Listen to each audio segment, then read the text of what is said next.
Syracuse a 3-0 start, and to tell us more about the unbelievable start, we'd send it over to Riley Underwood.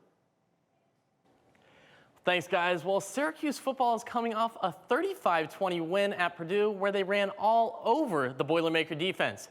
Quarterback Garrett Schrader had the most productive game on the ground of his career. The senior finished with 195 rushing yards and 4 touchdowns. But one thing was missing, Arande Gadsden. It was announced this past weekend that the junior pass catcher will miss the rest of the season after he went down with a foot injury in week 2.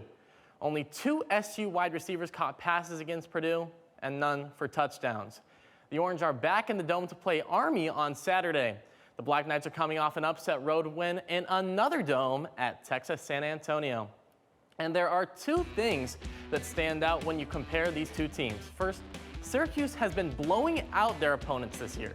The combined score of their first 2 games versus Colgate and Western Michigan, 113-7. Second, these teams are really good on the ground.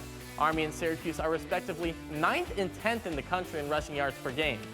This could be an interesting game, and Army will be looking to hit some shots downfield.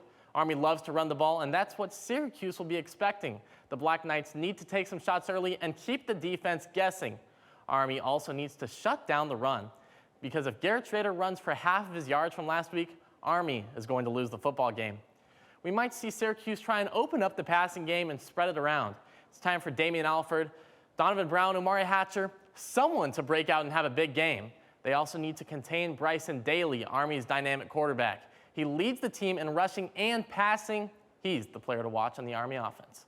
Someone needs to be responsible for Daly at all times. Guys?